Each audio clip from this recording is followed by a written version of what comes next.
My name is Rick Chess. I am the director of the Center for Jewish Studies here at UNC Asheville, and I'm very happy to welcome you for this evening's special program. A couple of things before we begin.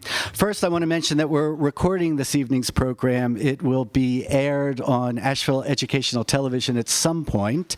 The only reason you need to know this is so that if you have a question during the question and answer period, you'll know to come up to this microphone here in the aisle and just take your turn with your questions. Secondly, I want to mention a few other programs we have coming up this year in the spring. We will be co-sponsoring the 3rd annual Asheville Jewish Film Festival, once again partnering with the Asheville Art Museum and the Fine Arts Theater downtown. The dates for the festival this year are March 26th through April 1st. The opening night film will be a screening of the Gefilte Fish Chronicles, and the closing night screening will be of a film called The Last Survivor, and some other good films yet to be named. Also, on April 14th, we will be partnering up with the Department of Religious Studies at UNCA to be bringing Marcy Cohen Ferris, who is an historian of the American South, and in particular of the American Jewish South. Her most recent book is called Matzah Ball Gumbo, Tales from the Culinary Jewish American South. Matzah Ball Gumbo. So you'll want to look out for that program in April as well. We have lots of other things going on campus, activities sponsored by UNCA Hillel, but these are the big events that are open to the entire community. Of course, if you ever have any questions about the Center for Jewish Studies at UNCA, please feel free to ask me. And thank you to all of you who agreed to give us your name and email addresses. We're trying to build an email distribution list so that we'll be able to reach you both by email and by regular mail. This evening, we are very happy to have partnered with the Maimonides Society of the Western North Carolina Jewish Federation in bringing Dr. Melvin Konner to us.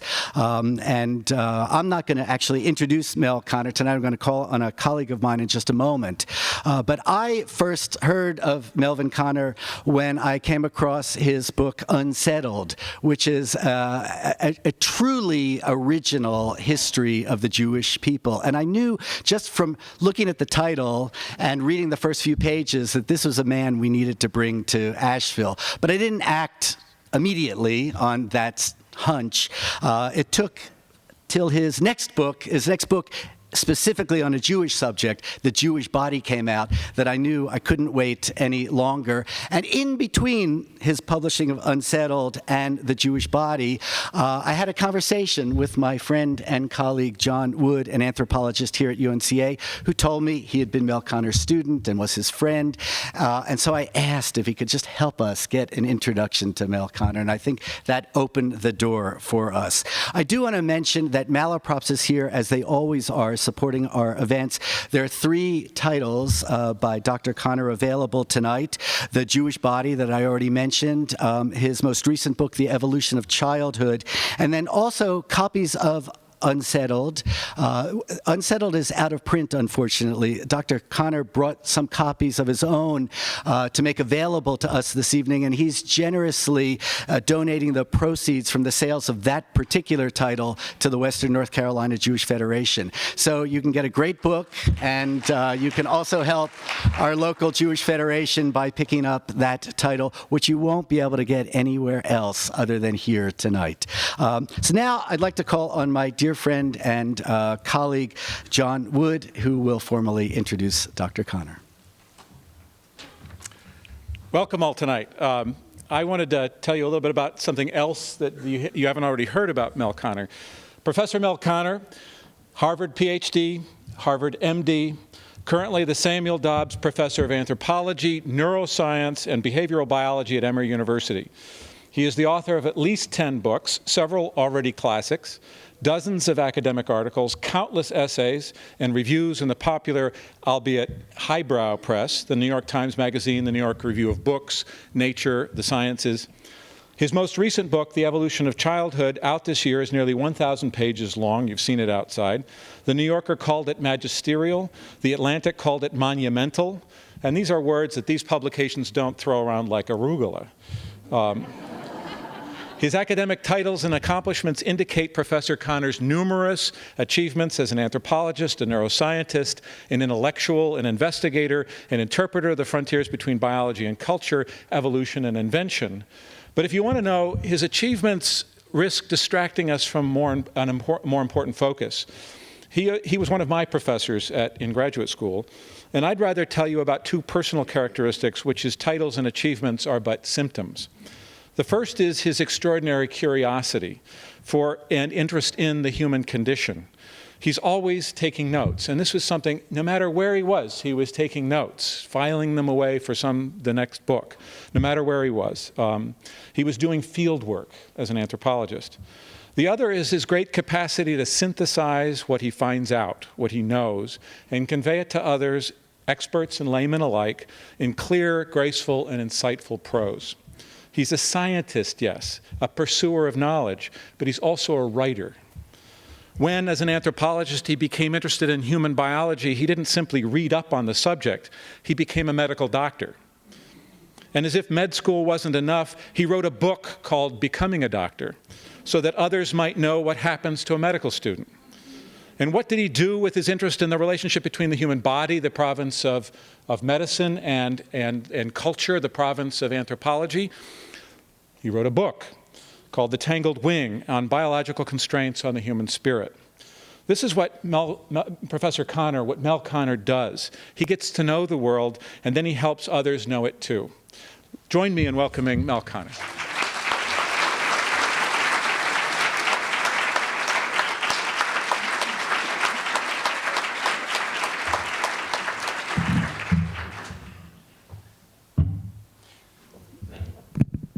So you must be getting the idea that I can't experience anything for more than a few days without writing a book about it. And I'm afraid that might almost be true. John, I got to tell you about those notes. You want to come and help me with my garage? I can't throw away anything, and I'm getting older and older. I can't leave the notes for my children.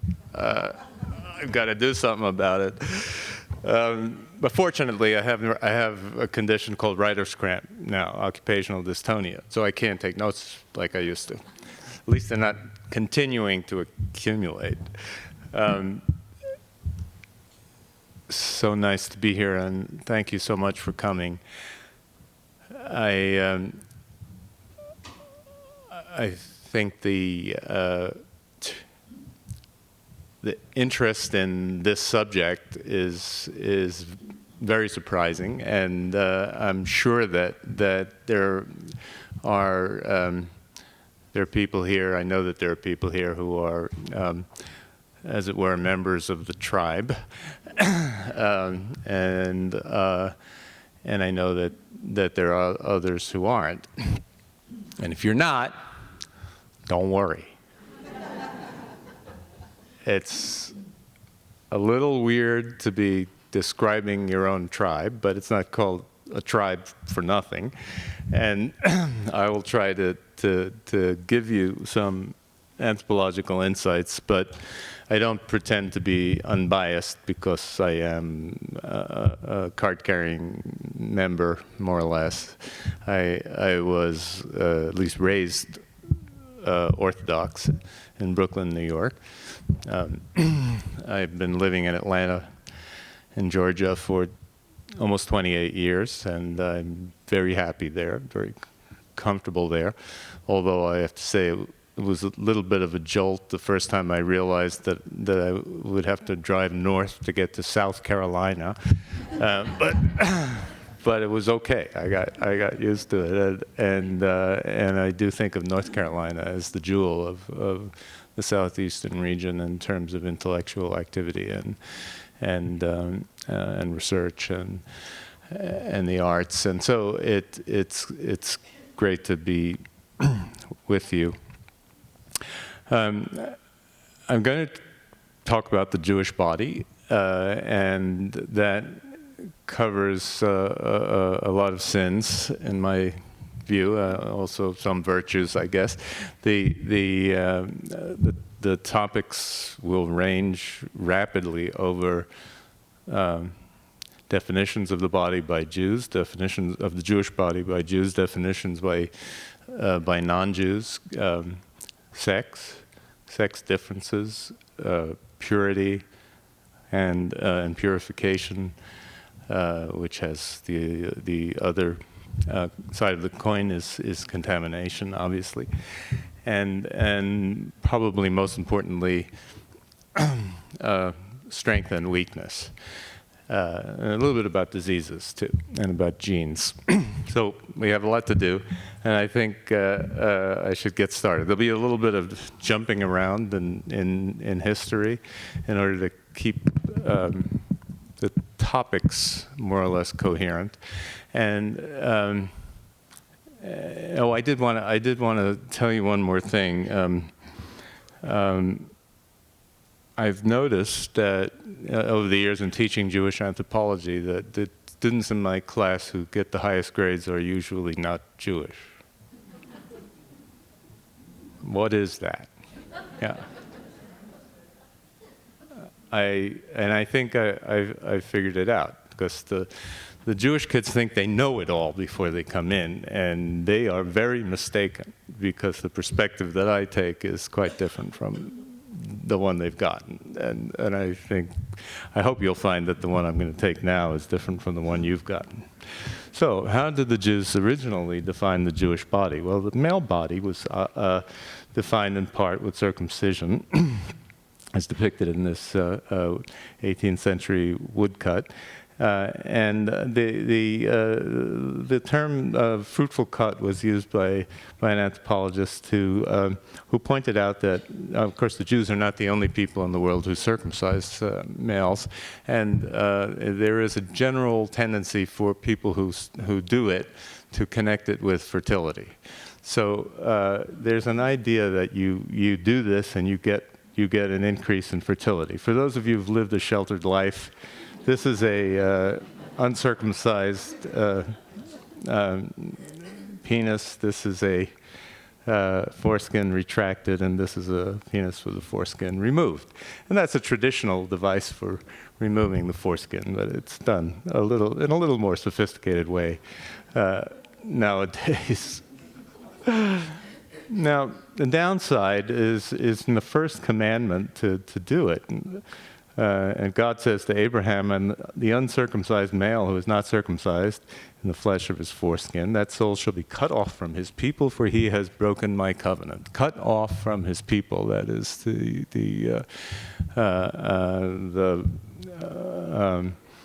doom that you are fated to experience if you don't do it. Oh, this is just in passing. For those who, in case you may have lost money in connection with the Bernie Madoff scheme. Now, on pain of being cut off from your people, or at least if you're a male, or you'd have to do this thing, but then what happens is when you do it, it cuts you off from a lot of other people.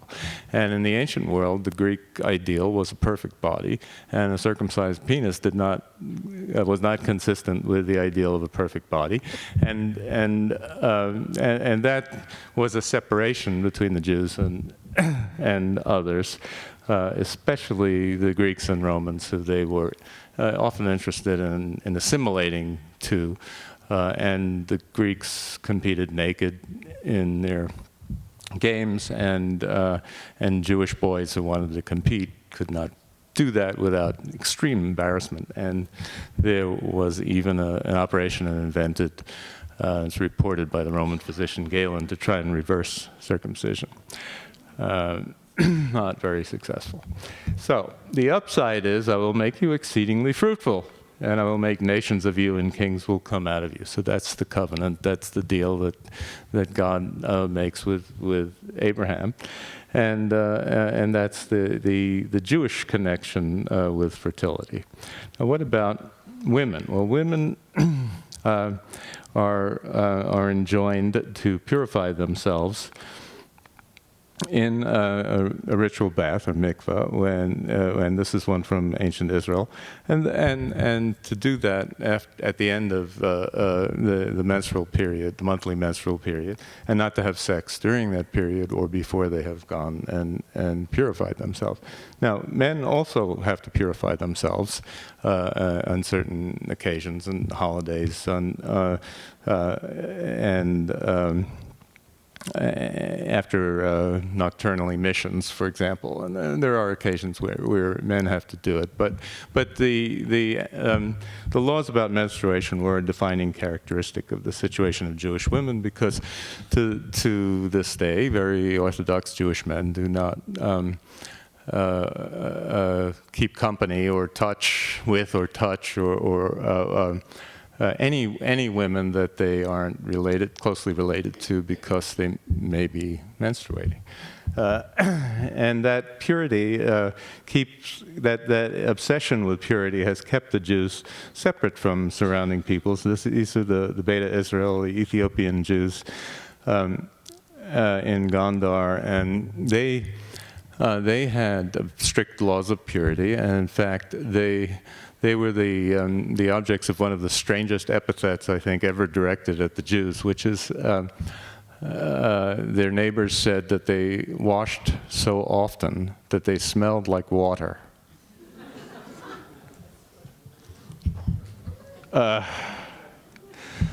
Jews and sex. Now, I don't know what first comes into your mind, but what comes first into a lot of people's minds is what is described in the next slide, which is a quotation from Portnoy's complaint.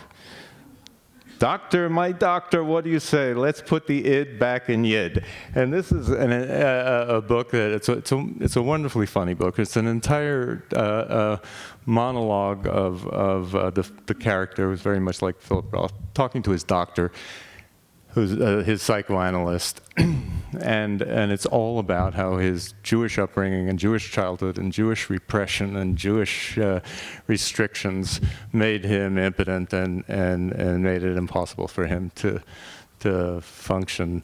Well, too bad, Philip. But the reality is quite different. The id was never taken out of yid. This is late one afternoon, King David up here strolled on the royal roof of the royal palace, saw a woman bathing. The woman was very beautiful. So he does something really terrible, which is he has sex with her, although she's married. Then he sends her husband to the front, to a dangerous part of the front, to get him killed, which he does get killed. And you would think that there would be a terrible punishment coming down on him, and there are some long-term consequences. But of course, the immediate consequence is that she gives birth to Solomon. And what does Solomon do? Well, he has 700 royal wives and 300 concubines. That's not counting the ones he had on the side. And here's the Queen of Sheba, inexplicably white in the painting, who is kneeling before Queen Solomon and becoming one of his 700 royal wives. The idea that Jews rejected sex is completely false. And so anybody who's from an Abrahamic religion should know what the first commandment in the Bible is. It's not the first commandment of the 10. The first commandment in the Bible is, be fruitful and multiply. And so the Jews did that in various places around the world. And the Jewish family is varied. There's a tribal quality to it, but there is also a multiracial quality. That's Cochin, India. This is a Jewish family in Yemen.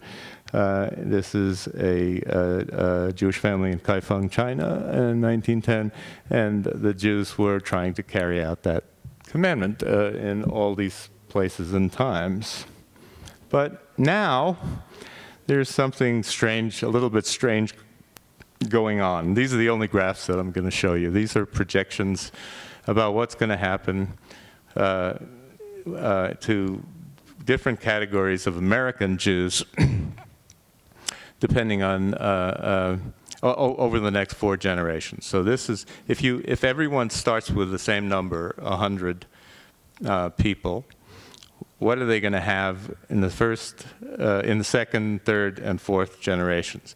And you can see that given current rates of reproduction and assimilation, the secular Jews, the Reform Jews, are going to disappear in the 4th generation. The conservative Jews are going to dwindle to a small number, and only the Orthodox and the ultra-Orthodox, who actually end up with 3,400 or something in the 4th generation. It adds up if you have 10 kids or 8 kids in each generation. It's an exponential curve, but they're only a tiny minority of even the Orthodox community, at least now. So these other Jewish groups in the United States are going away, taking away the ultra-Orthodox or Haredi. You can see the decline in these 3 groups rather dramatically. The Orthodox, however, do not keep everybody, and so there may be some feeding of these other groups from the extremely successful reproductive careers of the Orthodox. We shall see. But overall, the American Jewish community is in a gradual decline of numbers, and that is a violation of what has been called the 614th commandment. There are 613 official commandments, and the Jewish philosopher Emil Fackenheim said this as the 614th: do not grant Hitler a posthumous victory, and he was talking about this. So, you know what to do. If you're still in your reproductive period, get out there and do it. All right, muscle Jews. Muscle Jews is actually a term that was used by theorists that we'll come back to in the early 20th century. But I'm going to start by talking about muscle Jews in ancient times. This is Samson slaying thousands of Philistines with the jawbone of an ass. And here he is bringing down, even blind and old, bringing down the Philistine temple. And of course, there is a downside to the Samson story. He is supposed to remain pure. That's the purity and separation thing. He does not. He gets involved with a Philistine maiden who it tricks him into a stupor where he loses his hair, which he's not allowed to cut, and loses his strength. But the Jewish ideal of the ancient world of the First Temporal period was an ideal of strength and an ideal of martial prowess. Even Deborah, a prominent female character in the Bible, is celebrated for her martial prowess. And there's not necessarily a direct connection between pure physical strength in the sense of muscle and success in war, which she was very good at it. But they are, I think of them as 2 sides of the same coin. And although David is celebrated in this famous event, this famous story, for being able to topple the giant with the help of God and not with the help of physical strength. Later in life, he is celebrated for his physical strength in slaying tens of thousands of the enemies of the Jews. And so this was what it meant to be a hero to the Jewish people, a hero of the Jewish people in the ancient world.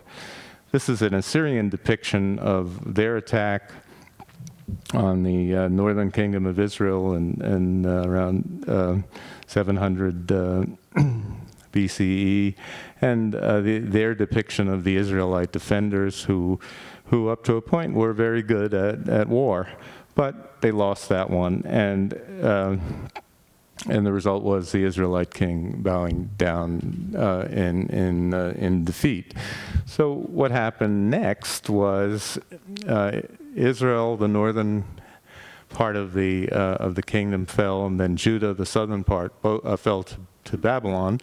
And in exile in Babylon, where lots of the elites of Judah were carried away, something changed. And 3 centuries later, with the temple restored, a student of Aristotle's wrote of the Jews being philosophers by race. They conversed with each other about the divine. So that was their reputation in around 300 BCE. And what happened in the interim was that they were cut off from, they were defeated in war, decisively defeated in war. They were taken into exile. They were cut off from their temple religion with animal sacrifices. The temple was destroyed. Jerusalem was destroyed. They went to Babylon, and the only thing that they could have with them in Babylon were texts. And they started to reorient their religious ideas around texts and around what was then getting to be the Torah. When they came back to Jerusalem, rebuilt the temple, rebuilt the city, they did reestablish animal sacrifice as the core of the Israelite religion, but in parallel from then on was the practice of reading the Torah in public on the same days when sacrifices were made. And there was this parallel increasing obsession with text during that period that eventually led a Greek philosopher to call them philosophers by race. The Maccabees did create a transient Jewish dynasty, but the Jews continued with their conversations about God, and that power lasted for a short time. They were decisively defeated in the Roman wars, and dispersed after the Second Roman War, or what the Romans called the Second Jewish War. They were dispersed pretty much in all directions in Europe and Asia and North Africa. This depiction on the Arch of Titus in Rome, still there, shows the bas-relief shows Roman soldiers carrying the menorah, the candelabra from the Holy Temple, and other spoils of Jerusalem. And the Arch of Titus today says this, that the Senate and people of Rome dedicate this to the Emperor Titus, who subdued the Jewish people, which all generals, kings, and peoples before him couldn't do. So they weren't easy to defeat, and the Romans are still bragging about that victory today. So that's the spoil the Romans carried. What did the Jews carry? The Torah. And these are Ethiopian Jews whose version of the Torah, by the way, was not in Hebrew. It was not a scroll. It was in this book form. They were given this scroll by Jewish missionaries, I guess you could call them, later in history. But their original Torah was the Torah in the sacred language of Ge'ez, which is also the sacred language of Christians in Ethiopia. But the Jews throughout the world became famous for their mental activities and for their studies and for their conversations about God and ethics and a lot of other things. And they did sometimes fight for the nations they lived in to the extent that they were allowed to. And there are some very famous cases like Shmuel Hanagid, Samuel the Prince, who rose through the ranks of the Muslim armies of Spain to become the defender of Granada. He was the general in charge of defending the great city of Granada, Muslim city, and he wrote poems about his battles and victories, which are full of Jewish imagery, and he modeled himself on King David, who was both a warrior and a poet. They're extremely interesting to read. And here's a picture of yours truly in an earlier phase of life at the American Military Cemetery in Merzargon. So Jews did participate as much as they were able to in fighting for the nations that they lived in throughout history, but nevertheless, they were, for 19th centuries, viewed as weak and even diseased by the peoples around them. And here are some of the diseases that were considered Jewish by 19th century physicians, and that includes Jewish physicians as well as physicians who are not Jewish. Obesity, diabetes, tuberculosis, syphilis, body odor, a special body odor called fetor judaica, neuroticism, and flat feet. Now, obviously, tuberculosis and syphilis would be considered very dangerous because they do spread to other people. What about flat feet? Any ideas why that's important? Turns out it is. Keeps you out of the army. It allows you to be rejected even when you're trying to participate as an Austrian, as a German, as a French man. To defend what you consider your country, and because there's this idea that Jews have flat feet and they can't march, they get kept out of the army.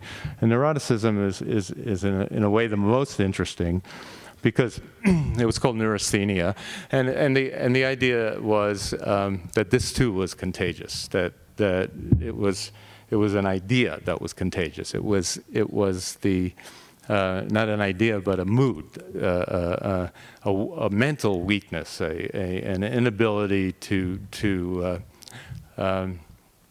have a positive and healthy mental attitude toward life, and this was infecting potentially all the peoples of Europe, just as if it were a germ, and the Jews were becoming prominent in the 19th century, in the late 19th century, in literature and other music and other arts, and Jews or half-Jews like Mahler and eventually Kafka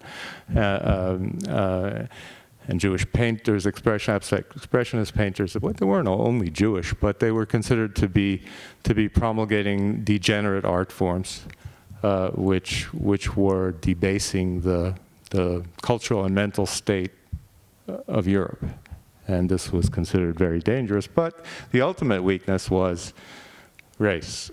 And here, some people think you can find traces of racism against the Jews in the Inquisition, because although the Inquisition was nominally designed to identify backsliders who had pretended to convert to Christianity, but were actually continuing to be Jewish and have Jewish practices. There are many instances in which it was clear that the former Jews who were persecuted and their children were good Christians who were persecuted anyway by the Inquisition.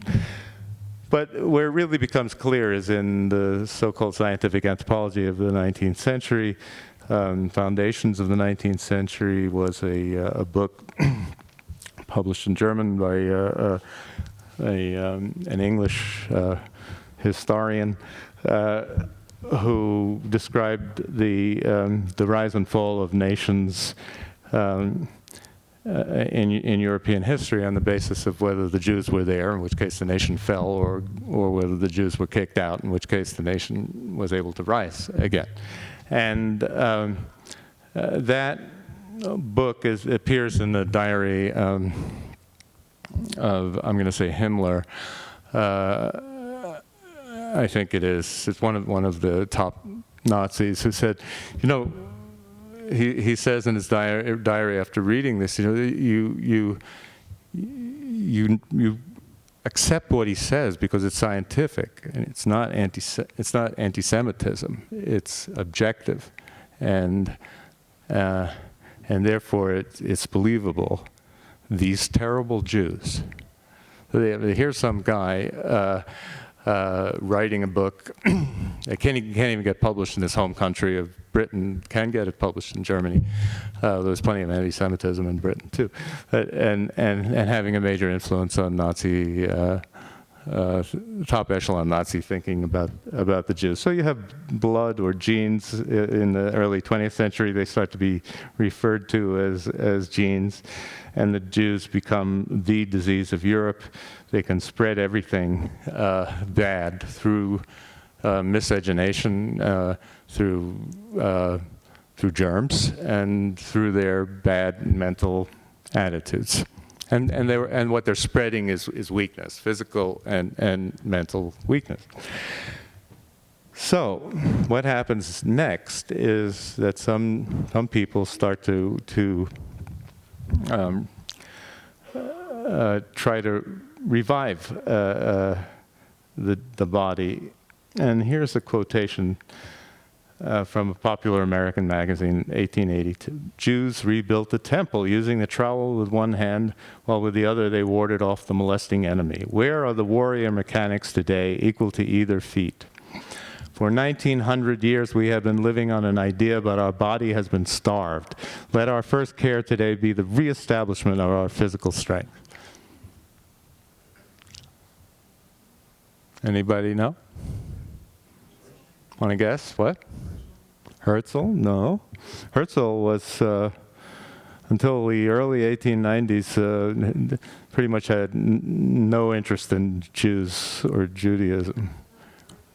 Emma Lazarus is the person who wrote this, same person who wrote that, a nice Sephardic Jewish girl from Manhattan who wrote a 3-part article in what would today be something like Moment, or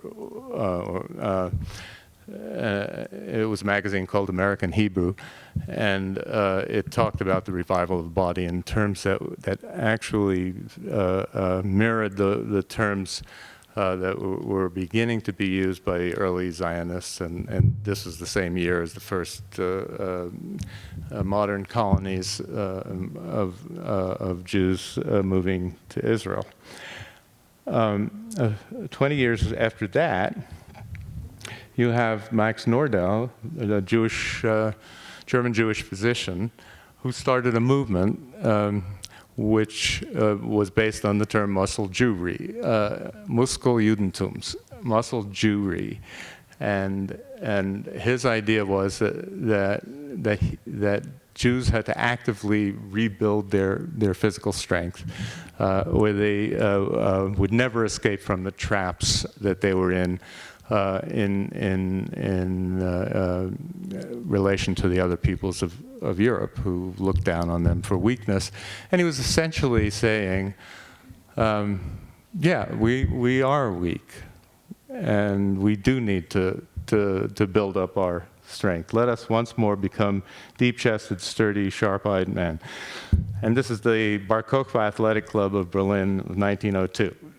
There was a string of clubs that he started across Europe, called the Bar Kokhba clubs, or after the one of the heroes of the Roman wars, or the Maccabee clubs, and these guys were building up muscles, and that was their dedication. Now, Nordau didn't blame the Jews for their weakness. He blamed weakness on centuries of living in ghetto conditions. Now, Nordau by this time was a close associate of Herzl, who's pictured here at the First Zionist Congress in Basel. And he writes in his diary in 1895, Nordau is completely won over to the cause. His objection, and this is important because he was a leading physician and intellectual, his objections: if the Jews are anthropologically fit for nationhood and the like. Nordau thinks that the plan will need 300 years. 300 years. I believe 30.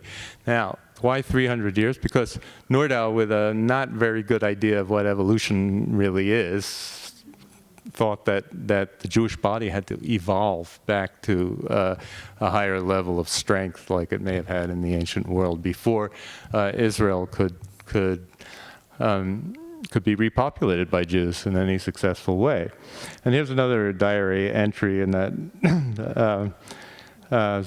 first Zionist Congress. He says, "At Basel, I founded the Jewish state." Modesty was not one of his. But of course he was right. If I said this out loud today, I would be greeted by universal laughter. In 5 years perhaps, and certainly in 50 years, everyone will perceive it. September 3rd, 1897, exactly 50 years and 87 days from that diary entry, the United Nations voted to partition Palestine into a Jewish and an Arab state. Now, what did this now entail? Well, this was the poster advertising the 5th Zionist Congress, HaKongress HaChamishi Shel HaTzionim, and the poster depicts a typical diaspora Jew who's so despairing. He's surrounded by barbed wire. He's old. He's weak. He's so much in despair. He can't even see the strong, healthy Jewish farmer in the other corner of the picture plowing toward the sunlight. He can't even feel the hand of the angel on his shoulder, the angel's wing, trying to get him to pay attention. This was the self-description of the European Zionists who were trying to change the Jewish body, in effect, and that required even exaggerating the weakness of the diaspora Jews, and obviously holding up a different kind of ideal. And this says, which is in the Shemona Esrei, the Amidah prayer that Orthodox Jews say 3 times every day. And have been for many centuries. May our eyes behold your return to Zion in mercy. This was in the mouths of Jews 3 times every day for over 1,000 years at least, and probably more. So we have Muscle Jews Part 2, and this requires a little bit of a departure from the Zionism story to other aspects of the revival of the Jewish body. Daniel Mendoza, the Light of Israel, was a champion prize fighter in London in the 1790s. Of course, being Jewish, he had to write a book about it.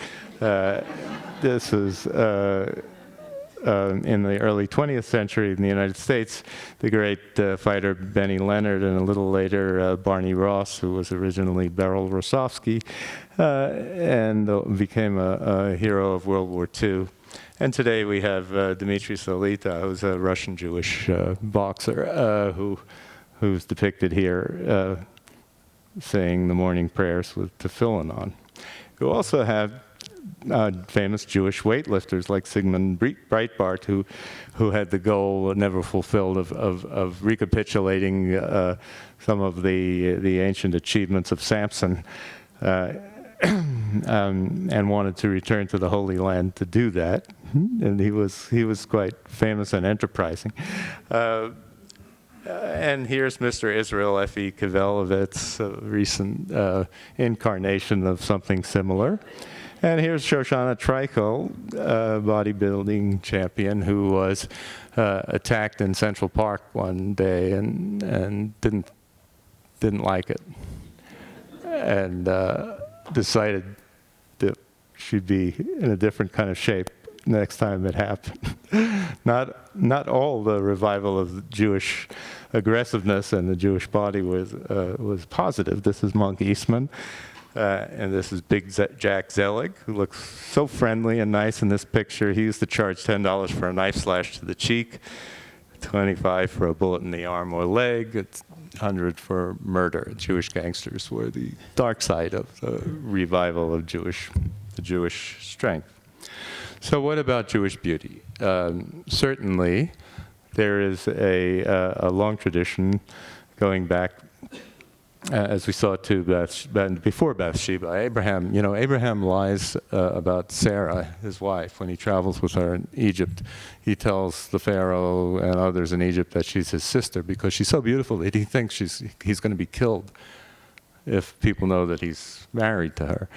And then we have these other descriptions of beautiful women in the Bible.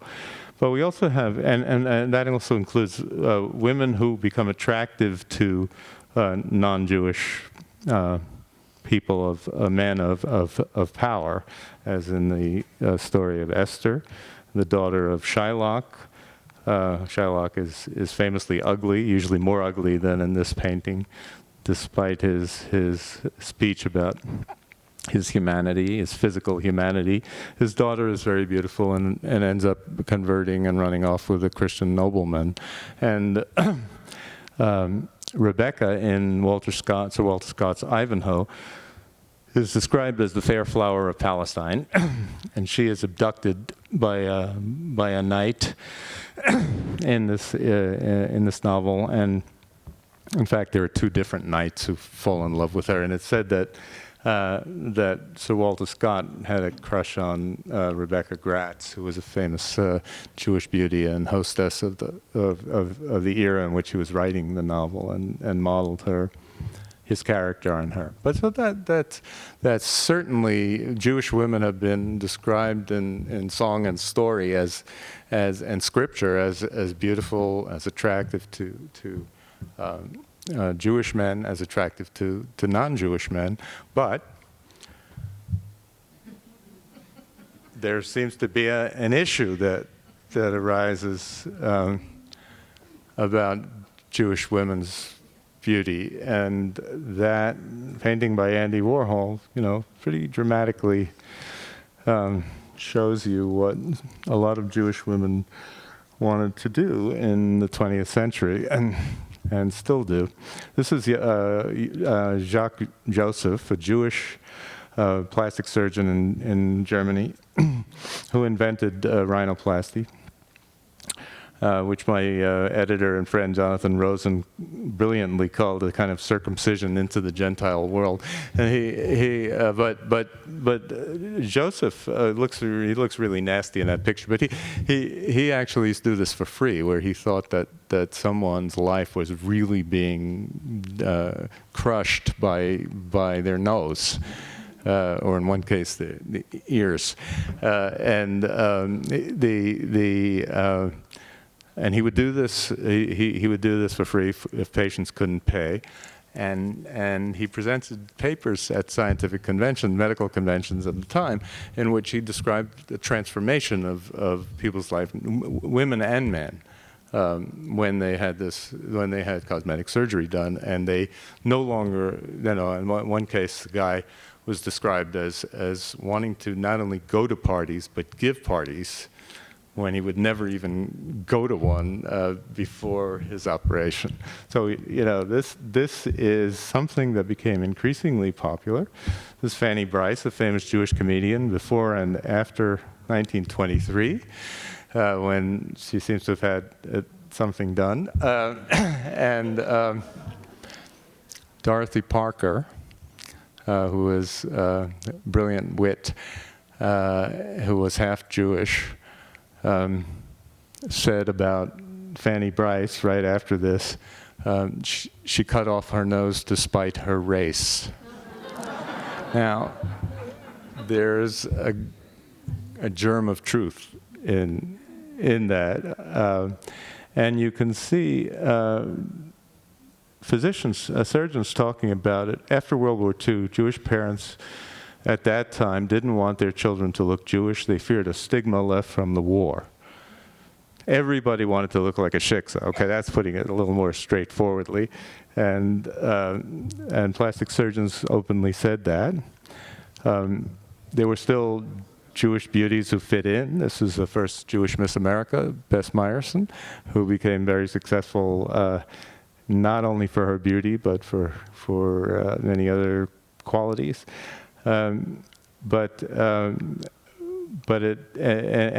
in the 70s, you had someone who was at least thought of as having a Jewish nose. It's not, the most classic Jewish nose, but who was not tampering with it, and who was setting a different standard of Jewish beauty that seems to have influenced a generation of women to have fewer rhinoplasties, Jewish women to have fewer rhinoplasties than they did before Barbra Streisand.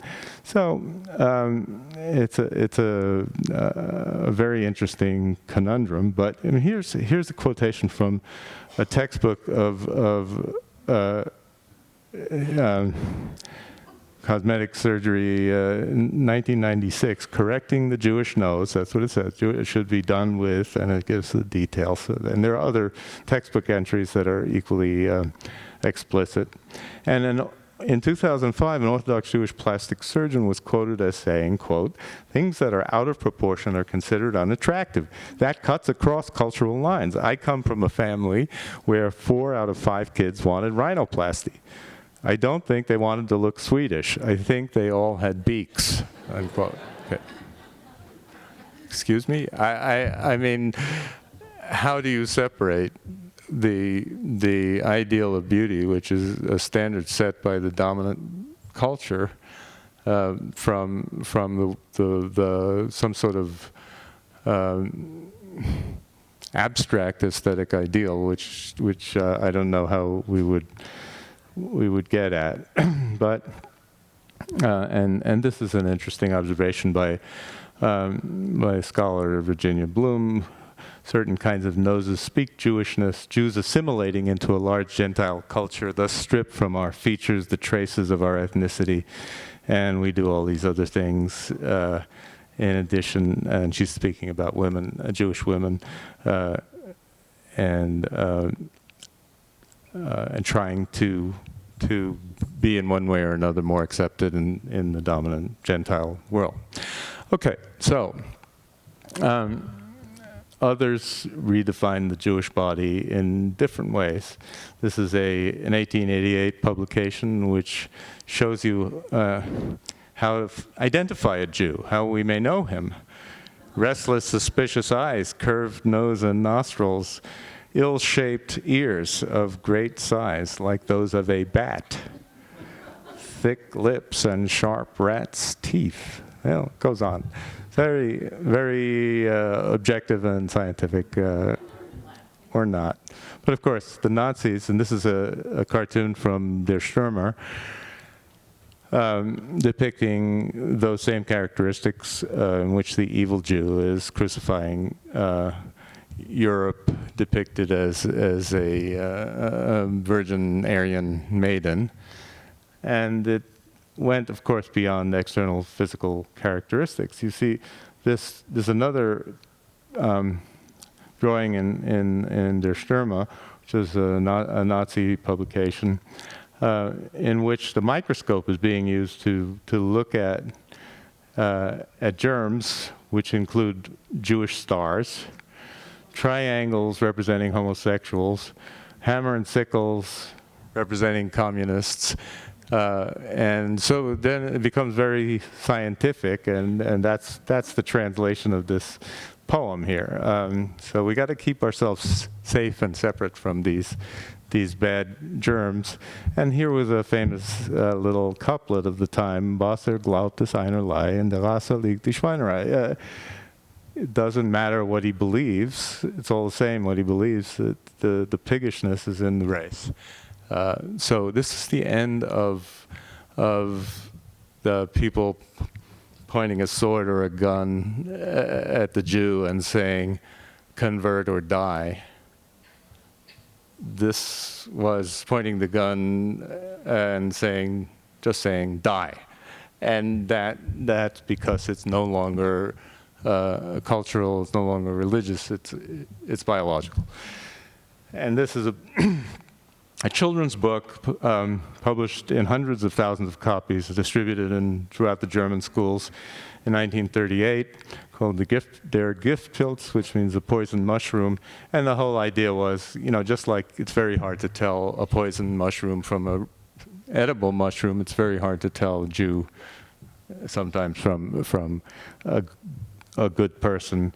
And here's little Hans starring in the class session in which he shows what a Jewish nose looks like. Well, I won't tell you about what happened in the next few years after that, because you well know. But I would just point out, and unfortunately it's hard to see, but this is a transformation of the Jewish body that affected all of us who have grown up in the two generations after the Second World War. That's a concentration camp number. And all of us who know and have met people who bear that number will never think of the Jewish body as in quite the same way again.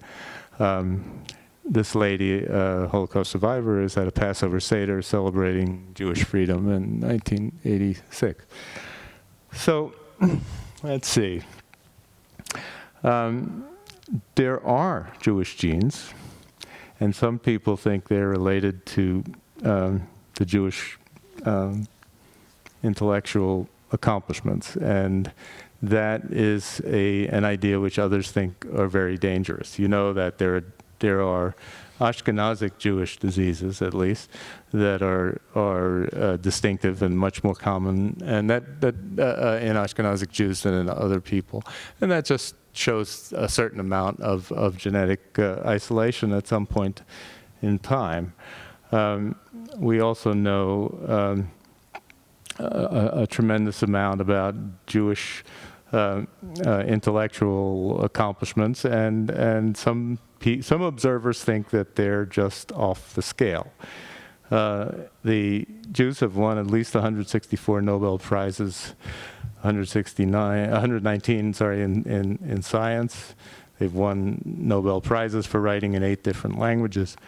And with 0.2% of the world's population, they've won more than 20% of all Nobel Prizes. Now, I remember having a tremendous fight with my father-in-law when I was in my 20s and starting to study anthropology, and he's hinted that there might be something genetic about this distinctive set of accomplishments, intellectual accomplishments of the Jews. And I just hit the ceiling and said, it's the same as what the Nazis said, and it's racial theorizing, and it's and we have a much better explanation, which is the 3,000 years of cultural history, obsession with text, with analyzing text, conversing, philosophers by race, etc., or at least by culture. So what do I think now, 35 years after I had that argument with my father-in-law? I still think that culture is the best explanation, but I want you to know that it is now once again considered legitimate to discuss in scientific terms the possibility that there's a genetic component to the intellectual distinctiveness of the Ashkenazic Jews, and these are 3 geneticists, anthropologists, none of whom is Jewish, and they're pursuing this idea. And if you want to talk about it in the question period, we can. But the answer to this question is we don't know. And it's not as simple as the answer I gave my father-in-law 35 years ago, I guess. So Jews, now to just finish and resume the story about how the Jews redefined the Jewish body. The Zionists, of course, had this ideal carried forward into the 1930s, which they tried to spread and recruit pioneers to. This is David Ben-Gurion in the fighting in the First World War. Sarah Abramson, who was a spy during that war in Israel, both in Israel, and of course the agricultural pioneers who began to recolonize and cultivate the land, and who believed that you had to get dirt under your fingernails and physically struggle with the land, and that this is something that the Jews had become too far away from. That's Golda Meirson, later Golda Meir, who was one of those pioneers. Chana Senesh, who went to a kibbutz in Israel under the same idea, but then volunteered to be dropped behind enemy lines during World War II, and who was killed, captured and killed. And healthy-looking young women who were defense volunteers in Israel, and that says your place is here. Now, I don't know if you know the Dr. Ruth story, but Dr. Ruth was orphaned. She's 4 feet 7 inches tall, a very small Jewish body. She was orphaned in the Holocaust and became a Haganah soldier in Israel. She moved to Israel at the age of 16. She said later, when I was in routine training, they discovered by chance that I was a lethal sniper. I could hit the target smack in the center further away than anyone could believe.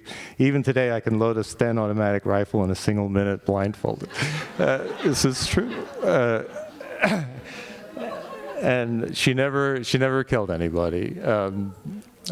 Because on the day of her 20th birthday, she was hit by a Jordanian bomb, which severely injured her. She almost lost her legs, but it also took her out of action and saved her for this, right?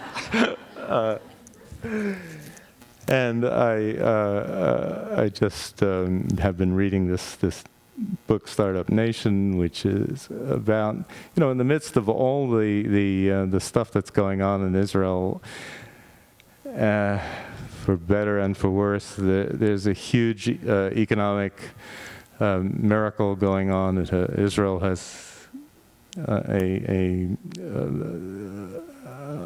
corner on much of the startup world, the high-tech startup world outside of Silicon Valley.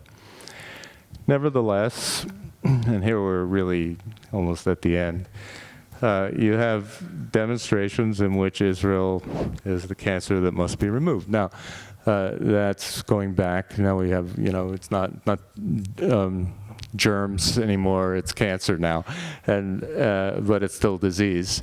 It's not Jews in general, it's Israel, but it's still Jews. And it doesn't, I'm not going to stand here and tell you that Israel shouldn't be criticized. I do it myself, although I think at this distance, I don't do a very good job of it. But the line between criticizing Israel and classical anti-Semitism has become very blurred over the last couple of decades. This is a cartoon. Many cartoons like this have appeared in the Arab press. This is a Lebanese daily newspaper on the eve of the Six-Day War. These are the names of 8 Arab nations pointing their guns at the Jew who's about to be dumped into the Mediterranean, and a very obvious set of Semitic features, which, of course, the people in all these countries share with the Jews. But that's the Nazi caricature is still there. And after that war, you had a huge Israeli victory. And a very interesting thing started to take place in the United States. And this is a typical quotation from a guy in a South Georgia gas station, them's damn fighting Jews. I always thought Jews were yaller, but those Jews, man, they're tough. Well, those Jews changed the ideas of a lot of people around the world about Jewish weakness and Jewish strength, and for better and for worse. And even today, well, this is 2002, the Jew is training the parrot bush to say, I hate the Arabs, I hate the Arabs. And March 4th, 2009, Ayatollah Khamenei, we have the cancerous tumor again. And 2 weeks ago, exactly today, Mahmoud Ahmadinejad on the border of Israel says Zionists will perish, and wants to finish building his bomb so he can wipe the Zionists off the map. Doesn't say Jews, although they do often say Jews in Iran in other contexts. He didn't say it, at least on that occasion.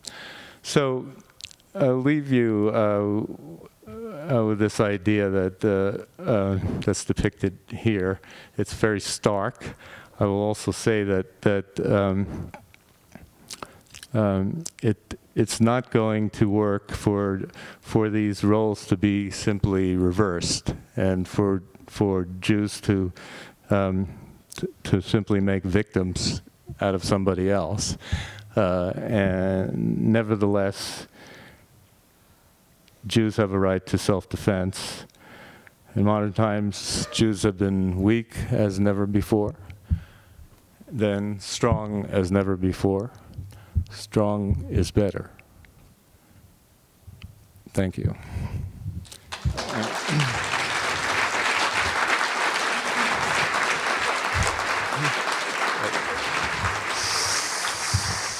Sorry I spoke so long. I'm happy to stay as long as you can stand it to answer any questions or hear any comments.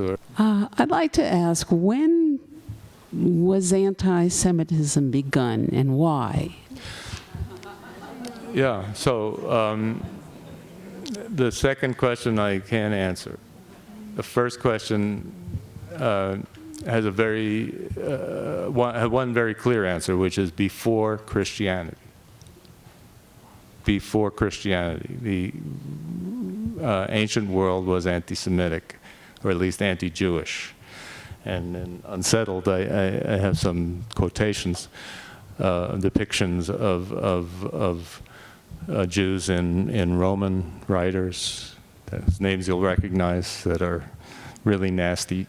Some very funny things, if they're, like Juvenal, the satirist, writing, these are people who suffer pigs to live to old age, and such like things. But it's very nasty stuff. So why?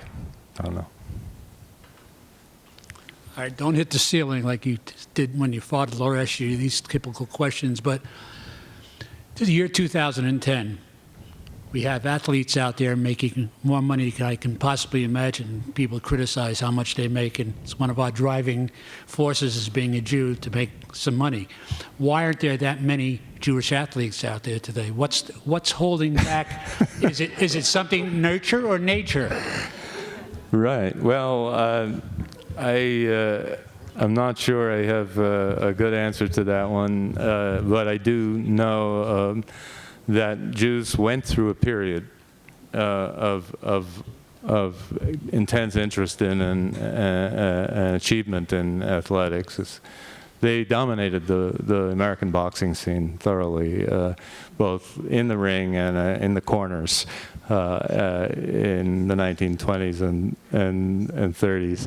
They and the achievements of Sandy Koufax and what's the can't remember the name of the famous Orthodox basketball player and so on. There are these things but I think that this is I think that intense interest in athletics is characteristic of a people that is in the course of proving itself and rising from poverty and and establishing itself in the world. And this is a route for a kid who has no other route to success and wealth. But now Jews have lots of other routes. You know. Sure, please.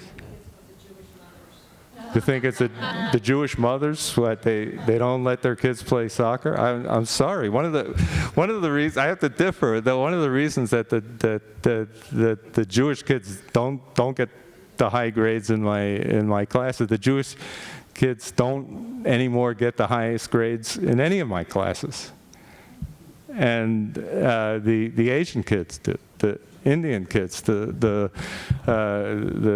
Southeast Asian and Japanese, and the first generation or second generation, they still have a lot to prove. The Jews are playing soccer, and in high school, and while those kids are going to cramp school and increasing their SAT scores,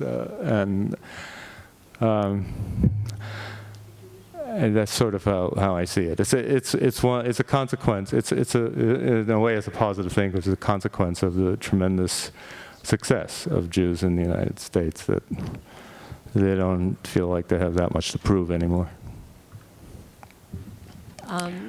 I think I want to disagree in part with your idea about Jewish athletes having nothing else.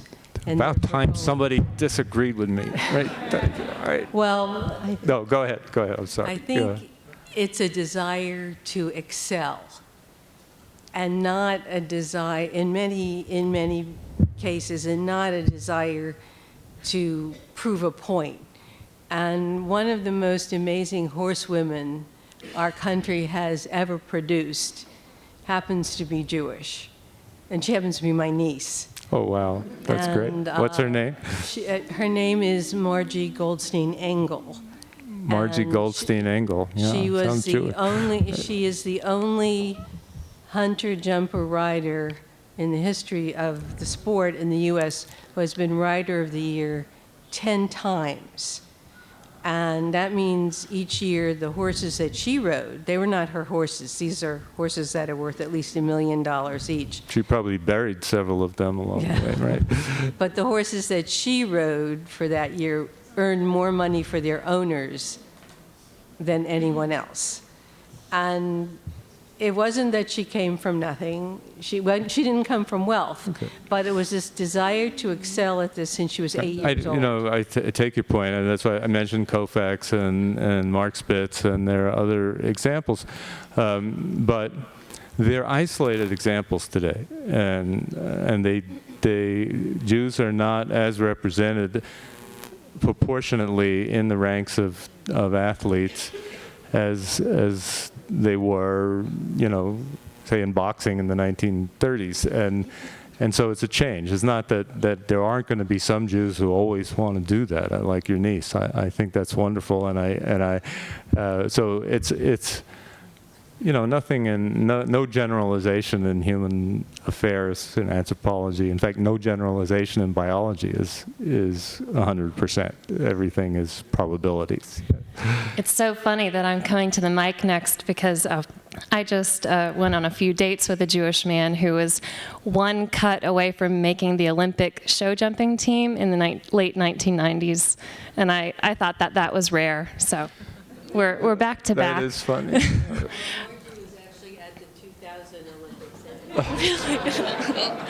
Oh. The thing is, was he polite on the date?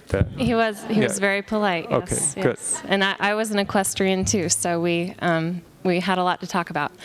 My question is about the Jewish body and moderation, and I suppose I'm going to frame my question as: do you have recommended reading? Because I haven't read enough about this yet. I've just read a little bit about timing of meals and some commentary on eating an early breakfast and strength through balance and kind of intake and output in time, measured in time. And I don't know enough about it yet, so I'm asking for recommended readings and maybe a little bit of your point of view on that. Yeah, no, actually, we just had an interesting meeting of that I attended of the Maimonides Society, and Dr. Goldstein was quoting Maimonides, the great rabbi physician of the 12th century, precisely about moderation. And he wrote that diet is very important, that exercise is important, that sleep is important, that that moderation in all these things is important. And he was entrusted with the care of the caliph of the Islamic Empire of the time, and his family, and the caliph's family, and the caliph's harem, and all their children, and somehow he found time to be a great Jewish theologian also. But the Jewish tradition has never put a high premium, or really any sort of premium, on renunciation and self-abnegation, on becoming spiritual through fasting. In fact, there are great Hasidic stories about the dangers involved in that, and of course, excess in the other direction is also not approved of. So you could say that the recipe for moderation has been in the Jewish tradition since the beginning.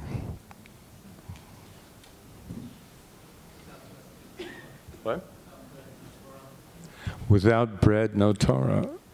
That's a famous saying. Yes, you have to take care of the body in order to have a mind that does the spiritual things. Your topic was the Jewish body, the Jewish mind. In essence, how do you characterize the Jewish mind? What makes it different from any other group? Well, I think I should have stopped one question earlier. All right. The question is an excellent one, and I'm not sure that it does differ that much from the minds of other intellectually inclined people. Let's say that, and I'm still perfectly willing to rule out the genetic explanation of Jewish intellectual success. What would I say to explain it? Well, there's a 3,000-year-old history of literacy, which very few other peoples share to the same extent. And it's not literacy just of elites, it's literacy of a large proportion of people in the society. Then there's this loss of the land, the city, the temple, and then the necessity to build a new life, new religion around the Torah, around texts, and around interpretation, and to become philosophers who talk about the divine. Then you're kicked out of your homeland for good, pretty much, for at least 1900 years, and the second time, and dispersed all over the world, and you're not allowed to own land, and you're not allowed to participate in the military usually, or at least in many cases, and you have this tradition of intellectual activity already, and you turn more and more to that. You also have relatives and co-religionists in faraway places, so you become natural export traders, and you have access to capital because of that network, and you have Herzl once said, wrote in his diary, we clung to money because onto money we were flung. And by the way, I just learned, I said that 22% of the Nobel Prizes have been won by Jews and half-Jews. The percentage of the Forbes 400 wealthiest people is 24%. The percentage who are Jewish is 24%. So it's really right at the same level. So it's not something about Jews and money. It's something about Jews and analytical inclination, something about Jews and mental activity and the ability to figure things out. If I try to figure out why so many of the major contributors to modernity in an intellectual sense were Jewish. Sorry, where's the lady who asked that? Hi, sorry. I would add one more thing. I mean, first of all, Jews are overrepresented among those people. They didn't create the modern world in an intellectual sense. They didn't create modern science. I mean, that was created by Francis Bacon, Galileo, Darwin, Faraday, Maxwell, Linnaeus, countless non-Jewish intellects of surpassing and deathless stature. But why are the Jews overrepresented? Why did they make more of a contribution in their numbers after, say, 150 years ago? You have an idea? Why? It seems to me you're saying that the Jewish mind was influenced by the Jewish experience. Yes, but and there's one more part of the Jewish experience that I would just add, and that is the Jews were outsiders until 150 years ago. So unlike those other thinkers who were trapped inside the conventions and traditions of Christian Europe for centuries, and had to, with tremendous effort, break free of their own culture and their own religious indoctrination in order to make some of their great discoveries. The Jews were already on the outside. They had to break away from this minority religion, and some of them were converting to Christianity just to get ahead. And you know, they were not as trapped intellectually in a world that you had to overcome, a bunch of ideas you had to overcome in order to make great discoveries in science and philosophy and even the arts.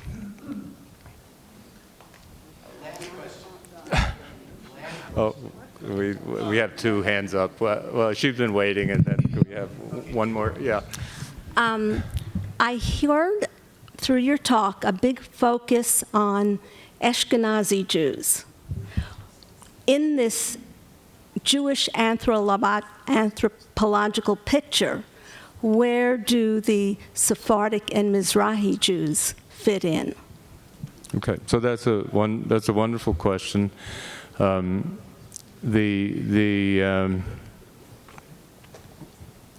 The focus is hard to avoid when you're an Ashkenazi Jew like me, and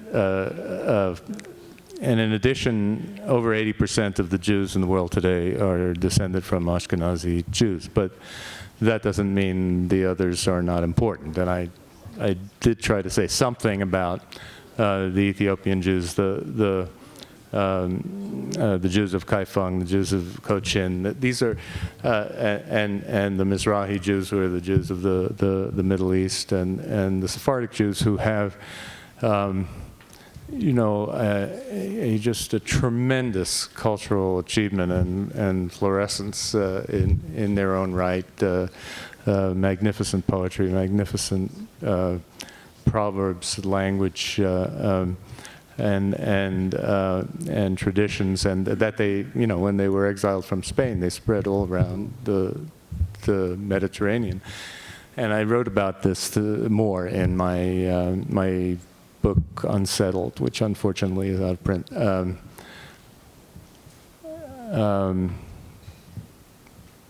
So when you, and in fact, in my perspective, it's very important to look at the different Jewish cultures and to understand that they have very different flavors. I mean, what we think of as what Ashkenazic Jews think of as Jewish includes an awful lot of stuff that really is just East European. Challah, gefilte fish, borscht, herring. I mean, the lilt of Yiddish, which really has nothing to do with the essence of Yiddishness, of Jewishness. The Judeo-Espanol, which was spread around the Mediterranean, it's a completely different feel to it, a different language, very influenced by Arab culture, which coexisted beautifully with Sephardic Jewish culture for hundreds of years. And Shmuel Hanagi, Samuel the Prince, who was the defender of Granada, was just one example of this. He was writing poetry in Hebrew. It was very influenced by Arabic poetry and Spanish poetry, there are poems. Yehuda Halevi, Judah Halevi, who wrote the famous poem about yearning for Jerusalem. I am in the West, but my heart is in the East. He wrote love poems as a young man that would make you blush, and that you wouldn't want your kids to read below a certain age. I mean, and there was a whole group of poets in 12th century Spain, 11th century Spain, who were writing in Hebrew, in the holy tongue. There's a poem where, it might be Halevi, one of them says, I will bend the knee and bow down. He's talking about his girlfriend who he's trying to get to what. There's a very different feel to the culture, and then the Mizrahi Jews, the Near Eastern Jews, have yet another, and the North African Jews. It's important, but I'm sorry if I gave an unbalanced impression, but it. Thank you.